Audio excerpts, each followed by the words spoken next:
एक आखिरी सवाल ईरान को लेके and the other Muslim world, क्योंकि आपने थोड़ा इसका रेफरेंस डिस्कस किया, आप क्या समझते हैं पिछले 70-75 साल how far Pakistan was able enough to garner and to get the support of the Muslim world, and particularly ये जो इस्लामिक कार्ड आप खेलते हैं, जो कि बेसिकली आप सही कह रहे हैं, ये अब जो कार्ड है रिवर्स हो रहा है, बिकॉज अब वो जो मुस्लिम वर्ड है वो आपसे ताल्लुक मुस्लिम होने के बेस पे नहीं बना रही, वो बना रही है on the basis of the interest.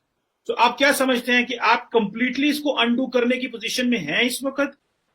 नहीं, काफी इंटरेस्टिंग सवाल है चीमा साहब, and thank you for this question. Cheema साहब, ऐसा है कि मुझे लगता है कि भारत ने काफी हद तक अंडू करा है, क्योंकि एक जमाना था कि हमें यह डर लगता था इंडियन गवर्नमेंट को, डर क्या, एक जिसको कहते हैं ना झिझक, जिसको हम हिंदी में कहते हैं, तो झिझक थी मन में कि अगर हम इजराइल के साथ ताल्लुकात अच्छे रखेंगे तो हमारे जो मुस्लिम्स हैं वो क्या सोचेंगे। अब कभी किसी ने एनालाइज नहीं करा इंडिया में कि भाई इंडिया के मुस्लिम्स का इजराइल से क्या लेना देना है, वो तो गए भी नहीं वहां पे। मैक्सिमम लोग कुछ गए होंगे जो ऑफिशियल या बिजनेस के लिए गए होंगे, 90%। मैं कभी खुद नहीं गया इजराइल कभी, तो इनका क्या मतलब है। तो Modi government took the step of saying that boss listen, let's do it. They did it. ये गए, खूब घूमे, ये पैलेस्टीन भी गए, पैलेस्टीन भी घूमे, उनके साथ भी हाथ मिलाया, और नेतन्याहू के साथ भी हाथ मिलाया, सबसे हाथ मिला के सब। देखिए, ऐसा है कि I think we have been able to convince the world, और हमने मुस्लिम वर्ल्ड को इस बात में इंडिया कन्विंस करने का काफी हद तक इंडियन डिप्लोमेसी चीमा साहब सक्सेसफुल रही है कि it is not about religion. आपसी मफाद होते हैं, और आपसी मफाद पे दुनिया चलती है। हमें आपसे तेल चाहिए, आपको हमसे डॉलर चाहिए, ठीक है। तेल का कोई मजहब नहीं होता, डॉलर का कोई मजहब नहीं होता।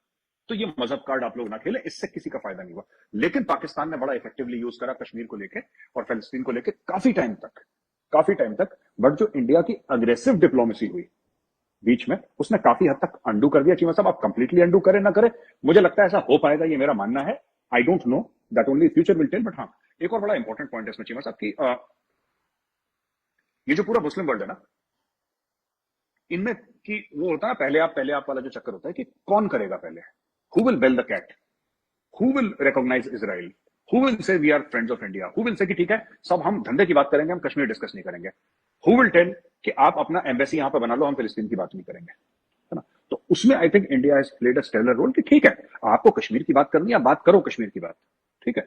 आपको पैलेस्टीन की बात करनी है, आप जरूर करो, वो आपका हक है। We are nobody to interfere in your foreign policy. लेकिन कश्मीर से ऊपर, पैलेस्टीन से ऊपर धंधा है।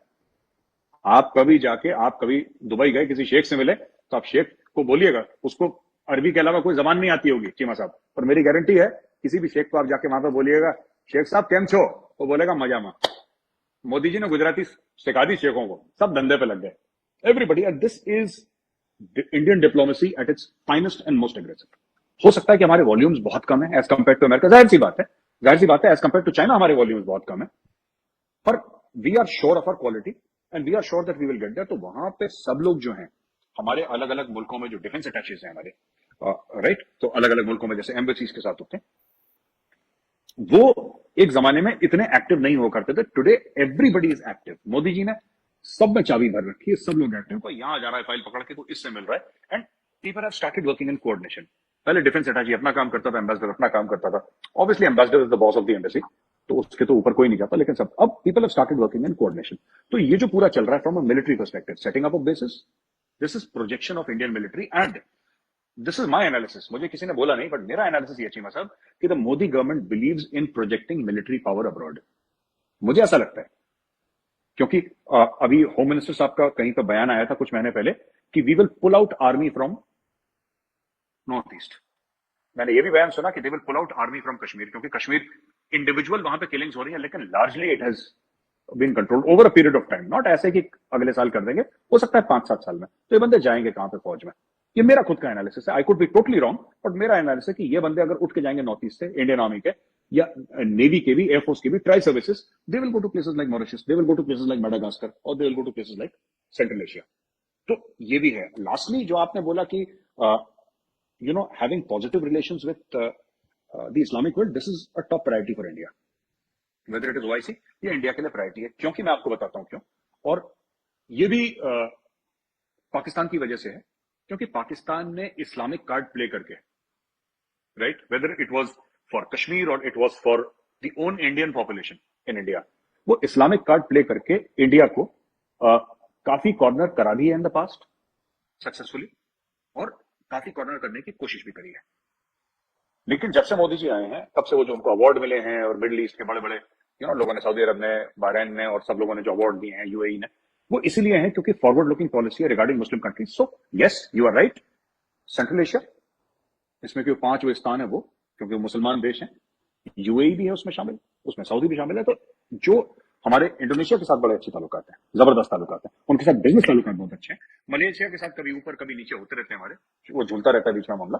लेकिन हाँ, जनरली मुस्लिम वर्ल्ड में चीनों से India has made an impact and has made very close friends in the Muslim world. ये और इतने क्लोज हैं कि जब हम बोलेंगे कि speak for us where it matters, they will speak for us where it matters.